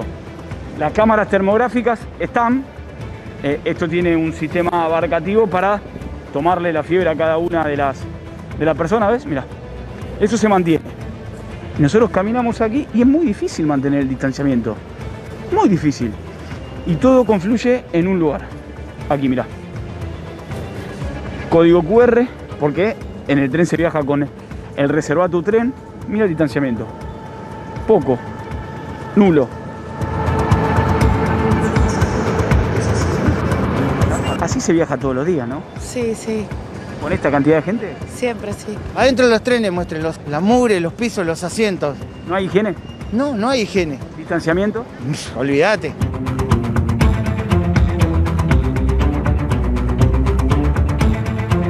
¿Te genera miedo viajar de esta manera por la pandemia? Estamos en el medio de la pandemia. Y sí.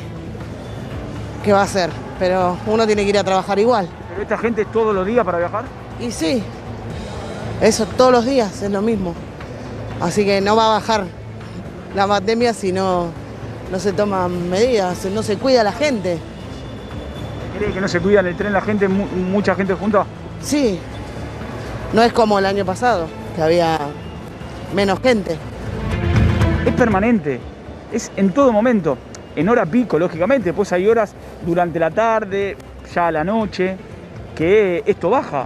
Pero durante la hora pico es esta cantidad de gente. Y además con algo que llama la atención, dejar solamente un ingreso. Es decir, la gente se aglomera al ingresar, al esperar y al tomar el tren. En todos lados, aglomeraciones de gente. Mirá.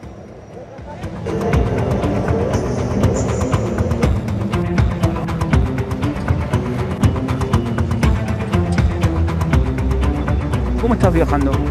Muy mal. Viajamos apretados todos los días. ¿Todos los días? Sí, todos los días es lo mismo.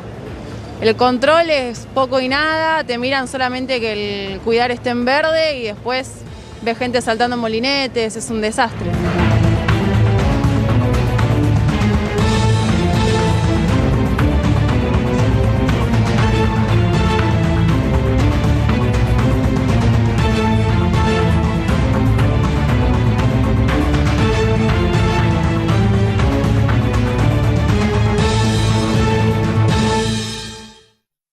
Muchas veces se insiste que en la Argentina a la gente no le gustan los controles, pero en verdad lo indignante no es eso.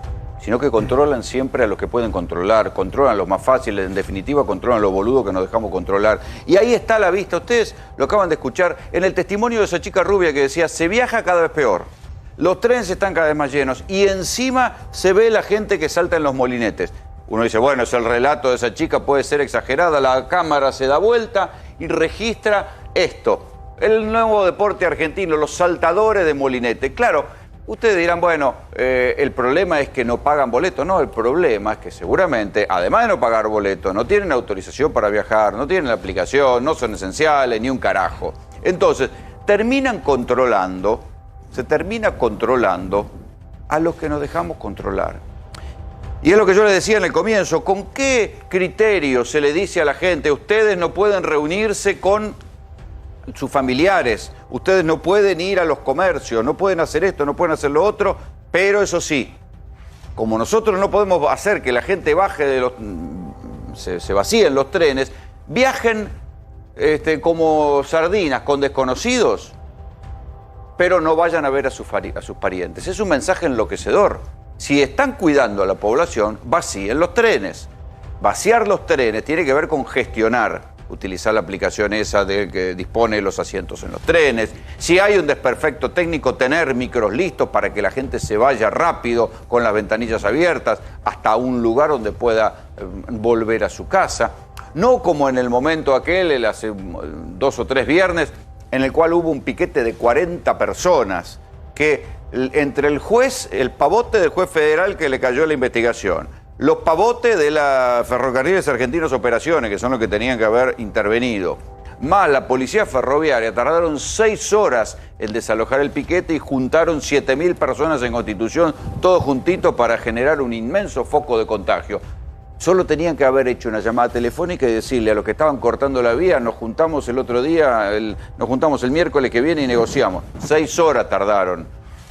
Claro, en otra época, la variable de ajuste del tiempo de la gente les chupaba un huevo, porque siempre les chupa un huevo. Si la gente viaja, llega tarde, les importa un carajo. Total, ellos el sueldo lo cobran al final del mes igual. Nadie les va a exigir que un tren llegue puntual porque eso se considera eficiencia. No. Pero en este caso, si les importa un carajo el tiempo de la gente, acá les tiene que importar que la gente no viaje como ganado, porque esto resiente todo el sistema de cuidado.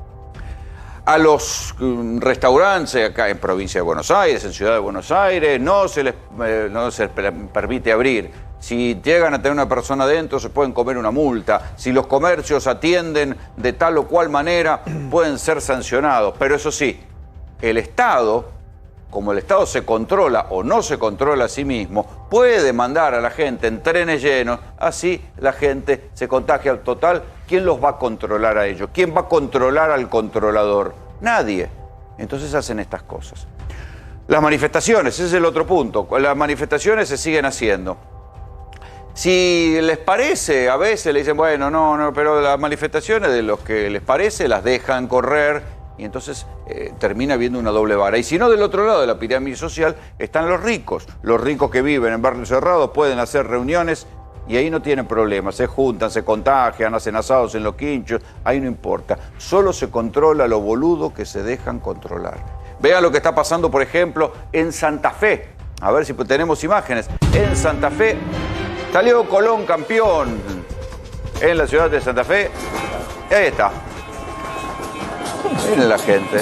Santa Fe, doctor Salemi, corríjame, es una de las ciudades que está peor en materia de colapso sanitario, ¿no? Santa Fe registra hoy más de 2.800 casos de COVID registrados en las últimas 24 horas, una tasa de ocupación de terapia intensiva, según la Sociedad Argentina de Terapia Intensiva, por encima del 90% en toda la provincia. Hay localidades como Rosario que están prácticamente colapsadas, saturadas. Bueno, esto es Ciudad de Santa Fe, colapso sanitario y entonces festejo. Claro, Colón sale campeón por primera vez, es lógico que la gente festeje. Pero muchachos, alguien que ponga un poco de criterio. La gente sin barbijo, total. La pandemia ya pasó. A ver si Joana Don me escucha. Joana, querida, ¿cómo te va?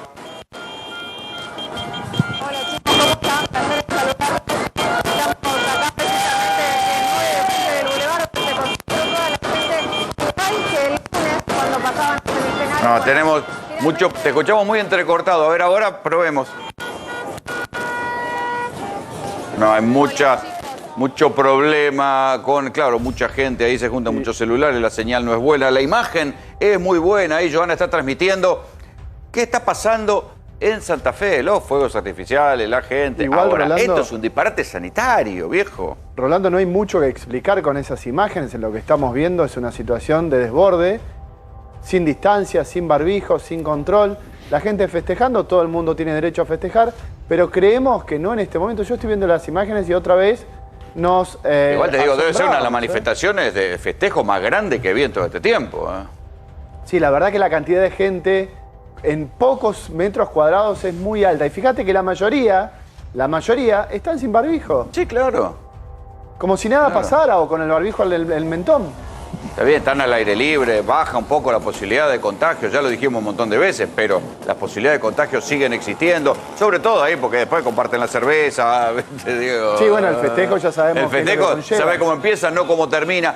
Pero también está lo que está pasando en la provincia de Córdoba, porque una de las cosas que uno puede preguntarse es cuál es el grado de autocrítica que tienen los dirigentes, más allá del oportunismo político de no quedar mal con su electorado en un año electoral. Y esto es particularmente grave en lo que pasó en la provincia de Córdoba. Córdoba se negó a poner restricciones porque no quería quedar mal con los comerciantes, no quería quedar mal con la industria hotelera, no quería quedar mal con los turistas, no quería quedar mal con los gastronómicos, siguió permitiendo la circulación y lo único que atinaron las autoridades es a quejarse de la cantidad de fiestas clandestinas que había, pero ni siquiera cerraron la circulación nocturna. Hoy Córdoba tuvo que volver a fase 1, tuvo que volver a cerrar todo como en las peores épocas, porque se le habían estallado los contagios. Oscar Atienza es médico y quiero escucharlo a él sobre lo que pasa en Córdoba.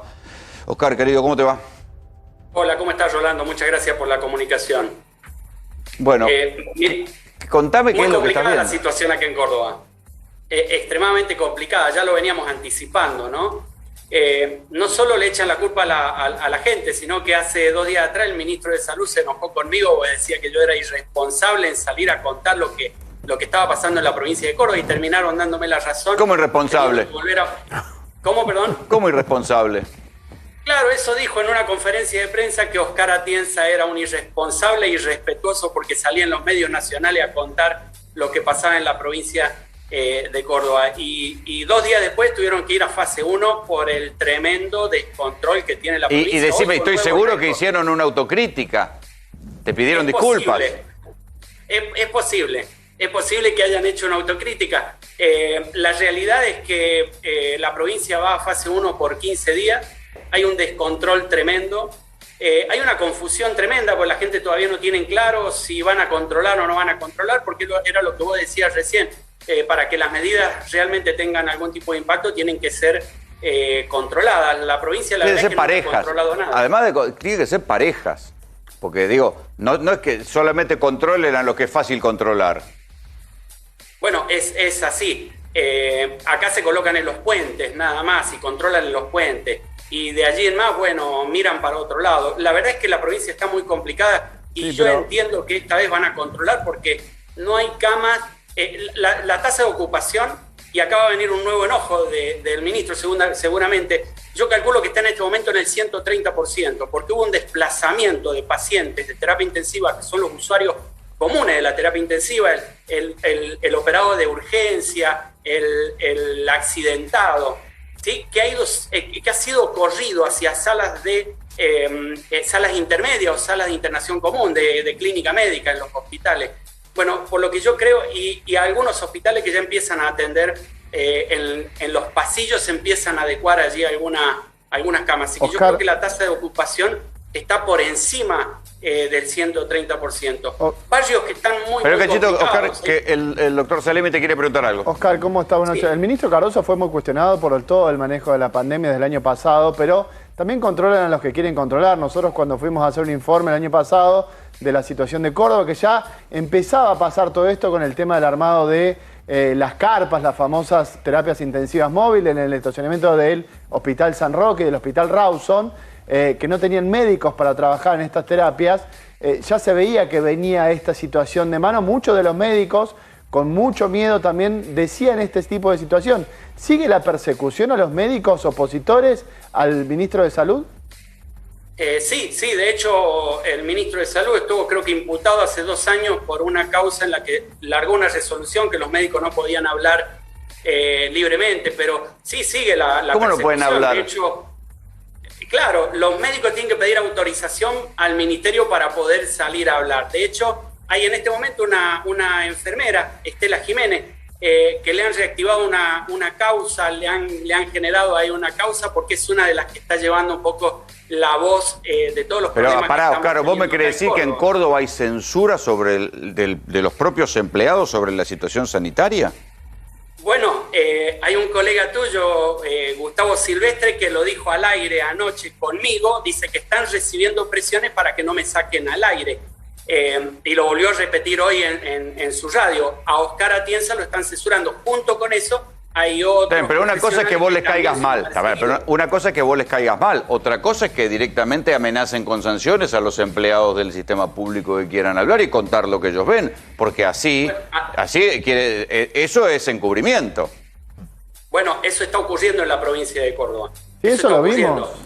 Lo vimos en vivo y en directo y lo palpamos en el Hospital Córdoba, en el Hospital San Roque, en el Hospital Rawson, en esos 3 hospitales que son hospitales de cabecera, palpamos la presión que había por parte del gobierno para que los propios profesionales de la salud no hablaran. Y ya se veía venir esto con el tema, con la apertura del aeropuerto, ¿te acordás del año pasado? ¿Y qué es lo que tienen miedo que digan, Oscar?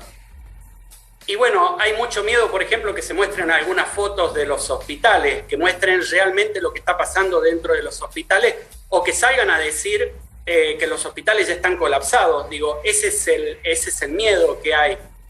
La verdad es que desde adentro de los hospitales se tiene información mucho más fina que puede perjudicar al gobierno. Y eso es lo que le molesta al gobierno, que yo salgo y comento. Y digo, yo no trabajo para el gobierno, por eso es que estoy con cierta libertad para poder hablar, pero algunos colegas que trabajan dentro no lo pueden hacer y claramente son perseguidos. Claro, pero una cosa, está bien, pero una cosa es que te pueden desmentir, porque lo importante es esto, en definitiva, al final del día, si lo que decís vos es verdad o no es verdad y si te pueden desmentir. Así es, totalmente. Yo, por ejemplo, en mi caso leo los informes que da la provincia y los interpreto. Cuando te digo que, por ejemplo, la provincia hoy tiene 2.600 internados en terapia intensiva y representa el 30% del total de internados del país, les molesta porque es una interpretación, pero son los números que muestran ellos, solamente que yo los pongo en un escenario un poco más... Claro, lo que querés decir es que proporcionalmente tiene mucho más internados que proporción de población. Claro, eso muestra la gravedad de la situación de Córdoba. Cuando yo te digo, el doctor Salemi está ahí, me va a poder desmentir en caso de que no sea cierto. 5.400 detectados hoy positivos. El 5% va a requerir algún nivel de atención hospitalaria. La mayoría en terapia intensiva. Son 250 personas por día que van a requerir atención hospitalaria. Digo, ¿de dónde van a sacar esa cantidad de camas con el nivel de desastre que hicieron? Mira, te cuento una sola cosita. Hoy murieron 2 militantes de Barrios de Pie en Barrio San Jorge y Los Quemaderos. No había plata para comprarle el cajón, Rolando, no había plata para comprar el cajón de esa gente. Mirá el nivel de abandono de la provincia. En casos... la situación es pero Córdoba, desesperante. pero está bien, pero Oscar, Córdoba es una provincia rica, digo, igual que Neuquén, una provincia que tiene gas, petróleo, vaca muerta, regalías, son provincias ricas que están teniendo una atención médica miserable. Bueno, algo van a tener que rever, ¿no? Porque la verdad que no solo la atención médica es bastante precaria, sino que es uno de los sistemas latinoamericanos con mayor densidad de camas, el de Córdoba. Vos pensás que el país tiene en total algo de 11.000 camas de terapia intensiva, 3.300 están en la provincia de Córdoba, pero así todo lo han hecho colapsar. ¿Por qué? Porque el sistema de salud, la verdad es que está sostenido por el personal. No tienen EPP, les faltan las medidas de protección personal, les piden que las cuiden. La situación es bastante precaria. Está bien, pero ¿no? eso en lo del sistema sanitario. Después están las restricciones. La ciudad de Buenos Aires, que hizo de las clases una bandera casi fundamentalista del sostenimiento de las clases presenciales, también hubo clases presenciales en Córdoba, pero Córdoba ni siquiera restringió la circulación nocturna y después se quejaban de las fiestas clandestinas. Bueno, siempre le echan la culpa a la gente. Pero fíjate, el fin de semana pasado, el del 25 de mayo, que fue un fin de semana en la que Córdoba adhirió al DNU presidencial, acá funcionó como un fin de semana turístico normal. La gente salió, entró, no hubo ni un acta. ¿Cómo? Si había confinamiento. Nada. ¿Cómo? Si había confinamiento. No, acá no. Fíjate en las noticias, ni siquiera le hacían acta a la gente que volvía el día 25 de mayo del fin de semana largo. De modo que es muy difícil, porque si no te controlan las medidas, no tienen ningún tipo de que te anuncian las medidas es un mensaje esquizofrénico. Anuncian algo y después no lo cumplen. Oscar, espera un cachito que nos vamos a ir a una pausa. Enseguida volvemos con vos. Lo tenemos en una pantalla, el doctor Oscar Atienza, a quien le voy a pedir que vea el aparatito. No sabe cómo me viene jodiendo Salemi con este aparatito. Me tiene harto. Así que por fin lo trajo. El aparatito de Salemi. ¿Qué es esto? A ver, querido. Ese es un medidor de dióxido de carbono. Justamente es lo que se está estimulando para que en lugares cerrados haya un medidor. Entonces te mide la cantidad de partículas de dióxido de carbono. ¿Y estás midiendo ahora? Ahora está midiendo. ¿Y estamos bien o estamos mal? Estamos bien porque está titilando en verde. Ahora fíjate que te muestra la temperatura y la humedad. Yo voy a hacer una prueba para que vean que esto funciona bien. ¿Cuál es la principal fuente de dióxido de carbono que puede haber en el estudio? La Nosotros respirando, sí. Entonces yo le voy a respirar al lado y va a empezar a subir. Lo vas a llenar de baba, no se llena nada. No te sale, no sale nada. Sí, mirá, 1900. ¿Ves que eso se puso rojo? Eso es lo que marca el aire respirado, es lo que puede dar un indicador. Fíjate que hizo la alarma. ¿Sí? Te puede dar un indicador de la densidad de CO2 en el aire, lo que te da un indicador de la cantidad de virus que puede haber circulando en el ambiente. Lo que serviría, por ejemplo, para las escuelas, para saber Esto fue exactamente lo que se salió en un comunicado en la revista The Lancet, que es uno de los elementos que se sugería para que estuvieran los colegios. Ahora, Rodrigo, si hay más dióxido de carbono en el aire, ¿hay más transmisión del virus? Hay más cantidad de aire respirado, más emanación. Claro, quiere decir que hay mucha gente respirando. Puede existir mayor posibilidad de que haya más virus en el ambiente. Puede que no haya ningún contagiado, pero es para cuidarse. El riesgo está. Eso quiere decir que está mal ventilado. Exactamente. Ahí está, bueno, ahí está. Doctor, mientras tanto, en Córdoba, ¿cómo van a seguir las cosas? Bueno, en principio mañana a la mañana vamos a mirar, a observar un poco, a ver los niveles de controles que hay en la calle y la gente qué tanto se va a movilizar.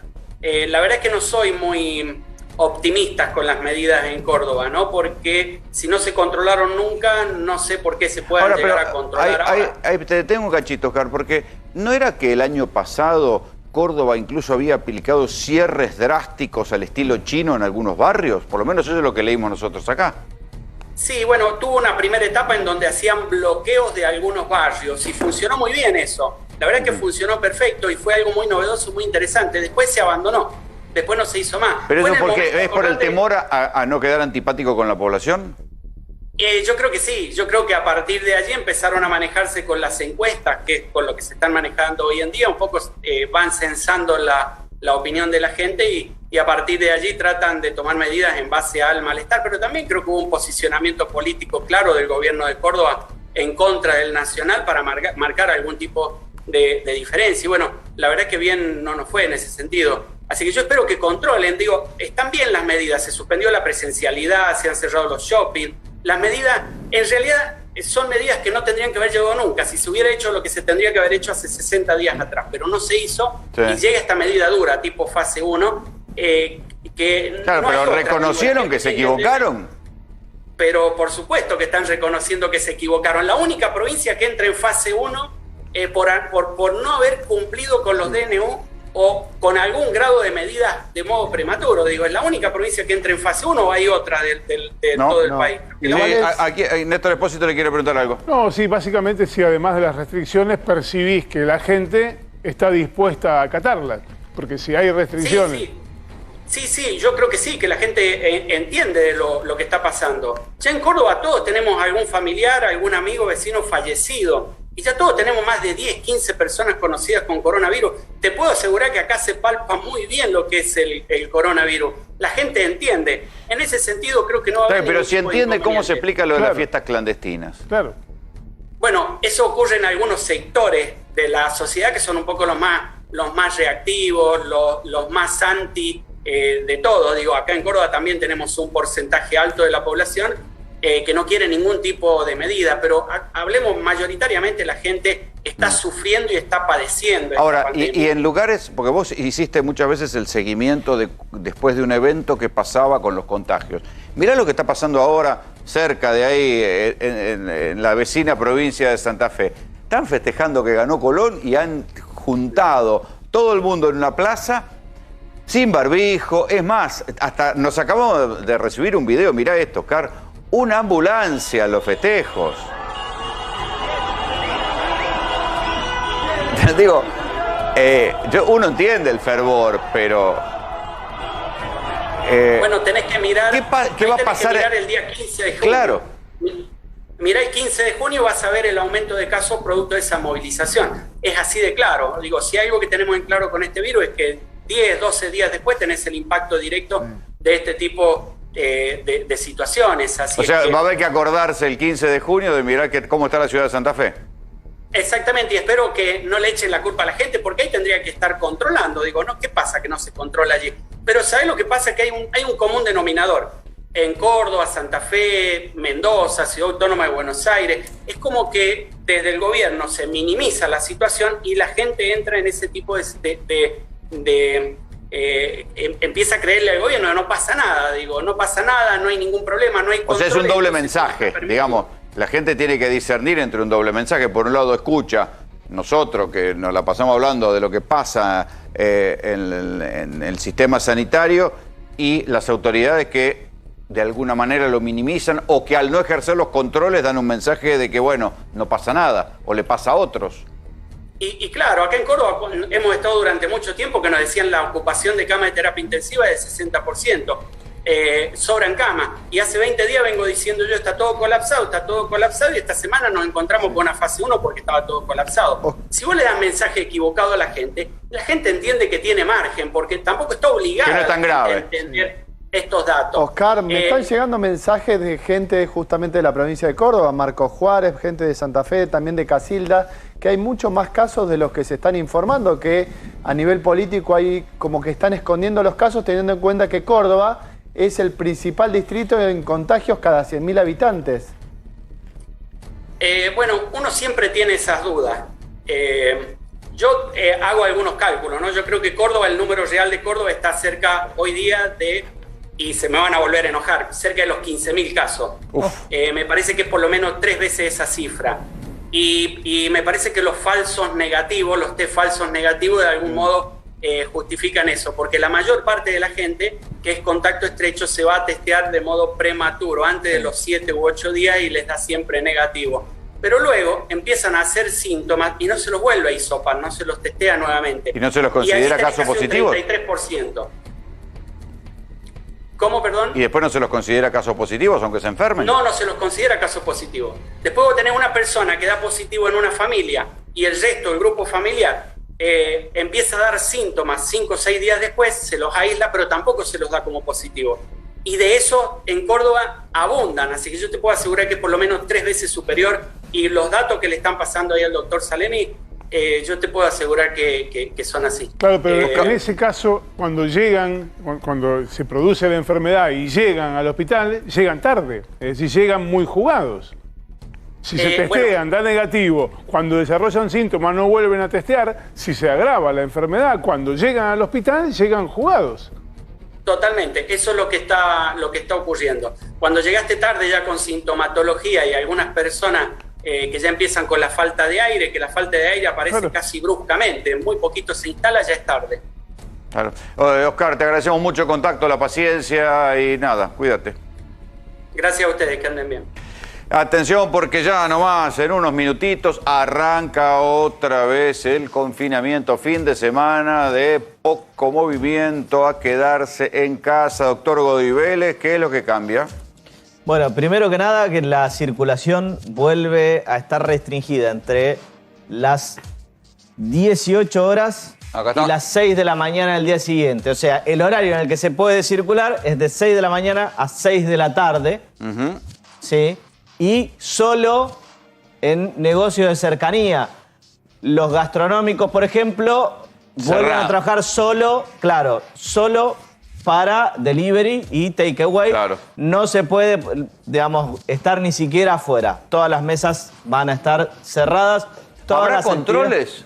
Bueno, esa es la pregunta del Venía millón. para acá y sobre el puente Pueyrredón, está bien, todavía no estaba el horario de control, pero ya estaba la gendarmería puesta y estaban los gendarmes ahí, todavía no parando, pero sí estaban como preparando todo para empezar a partir de las 0. Entonces, los controles están hechos para desalentar, en definitiva, porque la verdad que controlan poco, se hacen pocas multas, pero el mismo hecho de generar un embudo y que la gente se demore, tal vez desaliente a alguno para que se vaya para el conurbano o venga para la ciudad. ¿Qué va a pasar mañana en la Panamericana? Tendremos el mismo ejemplo que tuvimos hace unas 3 semanas Preparate, atrás. vos que venís allá. Donde justamente hubo un bloqueo prácticamente total de la Panamericana, hubo mucha gente enojada que llegó muy tarde. ¿Desalentarán el mecanismo de la circulación a través de estos controles? Hay que ver. Eso lo veremos mañana. Por ahora nosotros nos vamos.